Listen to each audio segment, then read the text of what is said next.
This is Fusion Capitalism, a clean energy vision for conservatives. Brought to you by industry leader and company CEO, Steve Malink. Here's Steve. As our country and the world rapidly shift from a fossil fuel to clean energy economy, I thought it would be beneficial to highlight some of the companies and people leading this mega trend.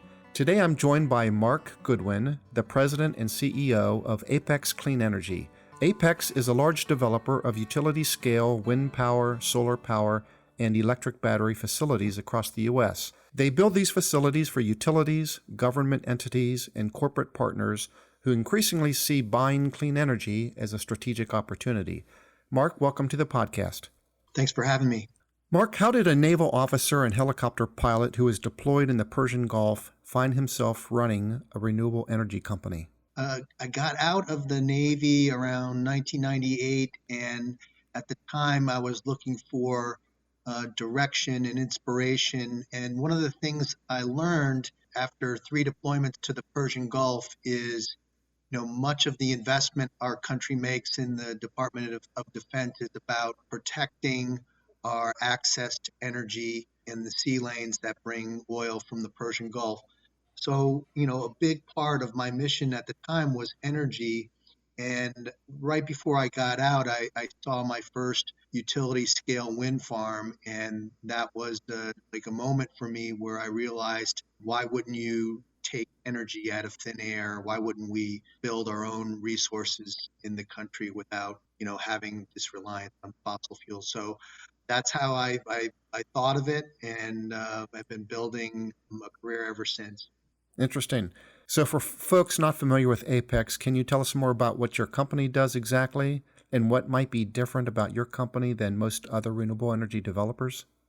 Sure. So we started in 2009, and we are mostly a utility scale renewable energy company. We develop, we finance, we build and operate utility scale wind and solar facilities. We've been diversifying on the technology side. We started as a wind specialist, and we started doing solar about 5 years ago. And now we've been not only ramping up in solar, but also in battery storage, in distributed energy, mainly on the community solar side of things. As you're aware, we have been working on the green fuels and hydrogen side of the business. So we're a national company, and we're developing projects all over with few exceptions.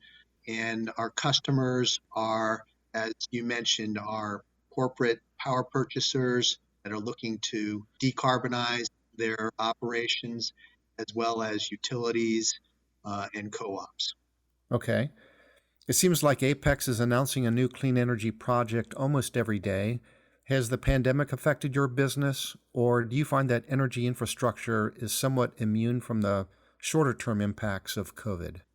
Yeah, we definitely, at the start of the pandemic, were impacted. There were impacts to the supply chain. We had to figure out how we build projects, how we develop projects. Many of our activities are kind of in person. Also, definitely some concern on a downturn in the economy at the onset of the pandemic, which limited the pool of investors for it. But we've been able to really react positively in figuring out how to do our work, both on the construction and the development and the operations side of the business. At the end of the day, what we deliver are decarbonizing solutions for corporations, for utilities, and the demand has not gone down. It's actually gone up during the course of the pandemic. So, right now we're able to, get our work done, build our projects, and been able to adapt to it. Mm-hmm. Okay. When it comes to corporate partners, does Apex have a particular focus? For example, I understand that you're providing 100% of the electricity for 2,000 veterinary hospitals. Can you tell us more? Sure. So, we recently announced our first power purchase agreement with Mars and 2 of their sub-suppliers. Mars, most people know Mars as a confectionery company. They're a family-owned business, but they also have a large business in veterinary services, and they've been working for years to decarbonize not only the confectionery business but also the veterinary services business. I think that they are forward thinking in how they do this, and like the large businesses that operate and are customer facing, they know that they need to bring their sub suppliers or the end product that they're delivering hasn't really been decarbonized. So I think that's one of the key components of the Mars transaction and the project that we did with them. And a lot of other companies are thinking along those lines of like not only decarbonizing the customer facing entities, but also their subsuppliers. Okay. Do you find the opportunity for a repeat business with customers difficult, or is the market for clean energy so wide open that you don't have to leverage existing customers for consistent growth? Every year we're engaged with new customers, but we also are proud of the repeat business we do. It's part of our business model. It is difficult to develop and finance and build projects. If you have to start from scratch with a new customer, it takes longer. So we're about, delivering as many clean energy projects as we can in a given year. And having repeat customers is really key to that. We've done multiple power purchase agreements with the likes of McDonald's and Facebook and AEP. We've done multiple sponsor transaction with folks like IKEA and Southern Power and Algonquin. So repeat business like helps you to get deals done faster. But also, when you have a track record like we do, it's possible to, engage with new customers that are looking to get into the clean energy space. Sure. You touched on this a little bit earlier. You talked about a power purchase agreement related to green hydrogen production.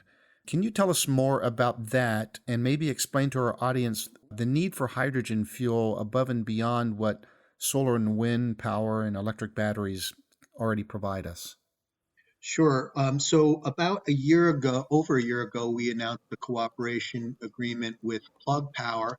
And Plug Power is a publicly traded company that has a number of businesses, but main ones are on industrial size fuel cells and a material handling business that relies on fuel cell powered equipment to do their work. They also have a electrolyzer business which converts water into hydrogen and oxygen. And so Plug is their goals is to become a green hydrogen supplier, and to do that you need it needs to be based green hydrogen needs to be based on converting either wind or solar into as the main power source for operating an electrolyzer that produces green hydrogen. This is going to be a huge part of the renewable energy sector. It's not known widely, but green hydrogen can and will be the building blocks of a couple of different sectors. Plug is using the green hydrogen for their material handling business, but green hydrogen is a needed component for green ammonia, which is in the fertilizer business, and green hydrogen or ammonia can also be used in the transport sector, whether it's long haul heavy equipment or the maritime industry powering vessels. So it is a huge amount of energy that goes into those parts of the economy. The exciting part is that a lot of the green hydrogen can be produced separated from the grid. So the electric grid right now is one of the reasons that it's harder to bring wind and solar online. And what you can do with a green hydrogen facility is produce green electricity behind the meter, so to speak, and that can be a relief for the delays that are inherent in the electric grid. Okay, I see. So obviously, Apex is involved in multiple clean energy technologies. What do you see as the biggest driver for the growth of your company in the future? Or do you envision there being just kind of this balanced, diversified approach? Well, our core business will remain utility scale wind and utility scale solar, but we are about to build our first utility energy storage facility. So combining energy storage with wind and solar is something we're moving very organically into. So most of our projects now have the ability or will be paired with energy storage. That is like short duration storage. So, a matter of, that's megawatt hours of storage. But we'll also move into long duration storage as the technology becomes viable. As we talked about, green fuels, green hydrogen, ammonia will also be a big part of our business. So we're keen on doing more projects with Plug Power. So it's a great relationship we have with them. And I see that becoming a large part of our business.